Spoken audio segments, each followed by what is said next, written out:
Bonjour à tous et bienvenue dans cette nouvelle vidéo. Aujourd'hui nous sommes mercredi, donc nous allons faire un thread d'horreur long pour ceux qui suivent la chaîne. Si vous ne me connaissez pas, moi c'est Maku et sur ma chaîne je raconte des threads d'horreur, des true crime, des histoires horribles, incroyables, mais aussi des enquêtes non résolues. Donc si vous voulez en voir plus et de plus en plus, n'hésitez pas à vous abonner et à activer la petite cloche pour être averti des prochaines vidéos. Comme vous le voyez, nous sommes aujourd'hui dans un nouveau décor, si on peut appeler ça un décor, en tout cas une nouvelle ambiance. J'ai voulu tester autre chose, plutôt style maison hantée, vous savez, un peu filmé dans une maison hantée, etc. J'espère que ça vous plaît. C'est pas du tout parce que j'ai pas de lumière à mettre derrière moi, là où je suis. Pas du tout, c'est parce que j'ai voulu tester une nouvelle ambiance, ok? Bon, en tout cas, j'espère que cette ambiance vous plaît et vous met dans un petit feeling là, un petit truc là, une petite angoisse déjà, hein. Sur ce, on est parti pour ce long thread d'horreur, venez avec moi, let's go. Cette histoire, c'est l'histoire de Benjamin et il nous explique qu'elle commence alors qu'il est en vacances avec sa mère, son père, sa sœur et son chien. Donc pendant ces vacances, il navigue sur un ordinateur portable, celui de son père qui est un vieil ordinateur portable et il fait pas trop attention sur quel site il va même sur des sites interdits aux moins de 18 ans. Bon Benjamin, tu fais ce que tu veux, voilà, à 14 ans, on se découvre sur l'ordi de ton père. Après, ta mère, elle va tomber là-dessus, elle va te dire que c'est ton père. Non, mais bref, laissez tomber, je pars trop loin. Bref, Benjamin, fais-toi plaisir. Et à un moment donné, il y a son ordi qui se redémarre. Et quand il le rallume, il voit une fenêtre bleue qui s'affiche, lui disant que son ordinateur est bloqué et que pour le débloquer, il faut qu'il paye immédiatement une rançon de 300 €. Sinon, il aura des problèmes avec la justice d'ici environ 2 semaines. Benjamin, il panique totalement, il essaie de redémarrer plusieurs fois son ordinateur, mais rien à faire, la fenêtre apparaît toujours. Il finit donc par aller voir son père pour lui expliquer ce qui se passe, et son père vient avec sa mère pour voir cette fenêtre et découvrir un peu ce qui se passe, et surtout demander à Benjamin sur quel site il a été. Mais il le rassure aussi, parce qu'il voit très bien que leur fils est un petit peu paniqué. Heureusement, dans la famille, son oncle s'y connaît bien en ordinateur, et réinitialise totalement l'ordinateur, et quand il le rallume, plus aucune fenêtre. Tant mieux, ce problème est réglé. Seulement voilà, 2 semaines plus tard, après les vacances, pile poil de 2 semaines, comme il était annoncé dans le message, il va se passer quelque chose.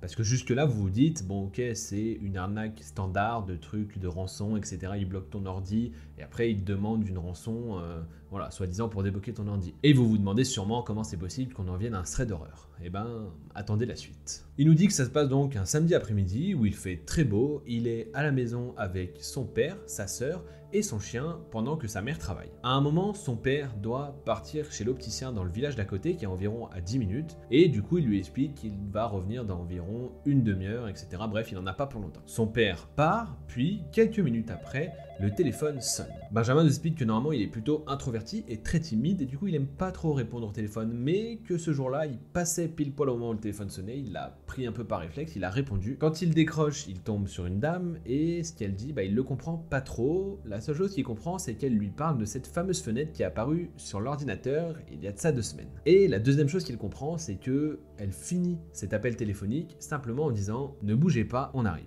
Là, Benjamin, il bug un petit peu, il est tétanisé, il se demande ce qui se passe, puis d'un coup, il reprend confiance et il sort dehors vite chercher son chien pour le rentrer à l'intérieur et il demande à sa sœur de fermer tous les volets le plus rapidement possible. Elle comprend pas trop parce qu'elle a 5 ans de moins que Benjamin, donc elle a 9 ans, mais avec le ton que Benjamin a employé, sa sœur, elle comprend que c'est sérieux, donc elle pose pas de questions et elle ferme tout. Quelques minutes après que tout soit fermé, Benjamin s'assoit et il se dit, bon, finalement c'était peut-être dans ma tête, enfin c'est peut-être pas vrai, je me fais sûrement des films quoi, il y a peut-être pas besoin d'appeler mon père ou quoi que ce soit pour ça. Sauf que quelques secondes après, voilà que la sonnette se met à sonner.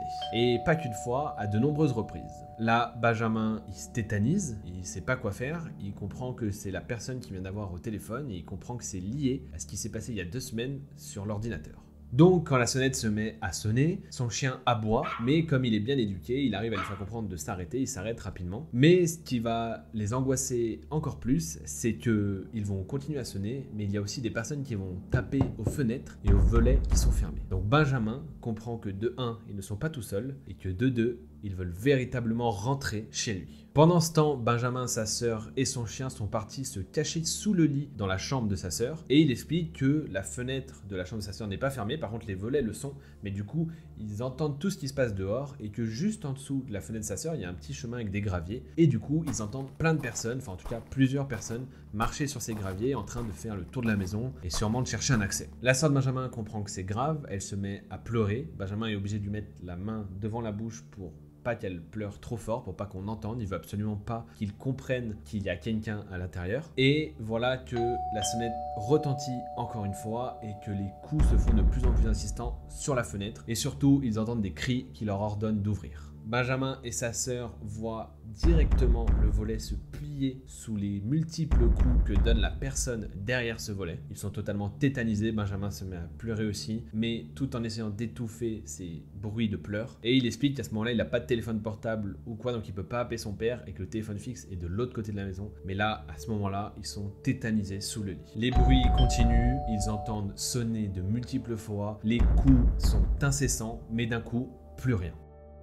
Benjamin nous explique qu'il s'est passé environ 10 à 12 minutes, pas plus, entre le moment de l'appel de la dame et maintenant.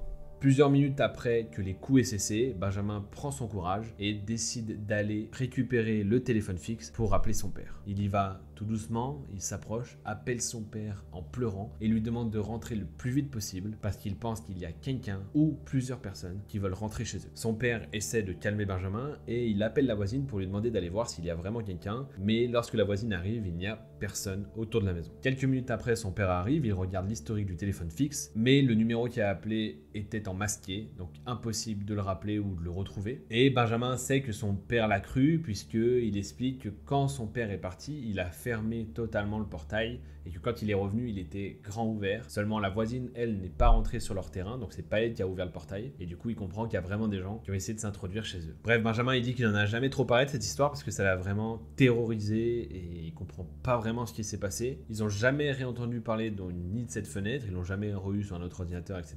Ils ont jamais eu quelqu'un qui est revenu ou quoi que ce soit. Et Benjamin nous explique qu'aujourd'hui encore, et surtout pendant les premières années, il était traumatisé et qu'il ne pouvait pas du tout rester chez lui tout seul tellement il avait peur. C'est un truc de ouf, c'est le niveau au-dessus de l'arnaque justement de la page bleue là. Le truc où tu te fais hacker ton ordi et on te demande une rançon pour le débloquer, etc. Là c'est le niveau d'au-dessus. Moi je pensais que ça venait que des pays étrangers, grosso modo, et que en fait les mecs n'allaient jamais venir chez toi. Mais apparemment si, lui il est passé au niveau d'au-dessus, lui il est tombé sur les mecs qui viennent jusqu'à chez toi. Pour 300 boules, ils viennent jusqu'à chez toi, ils défoncent ta maison, etc. quoi. Bon.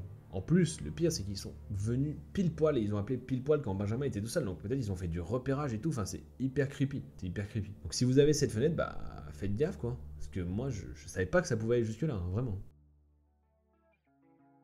Bref, sur ce, j'espère que cette histoire vous a plu et que ces threads d'horreur longs vous plaisent. Si vous avez apprécié la vidéo, n'hésitez pas à la liker et à la partager. Et si vous ne l'avez pas appréciée, n'hésitez pas à la partager à des gens que vous n'aimez pas. Voilà, ça vous leur ferait chier, mais bon, moi ça m'arrange en même temps.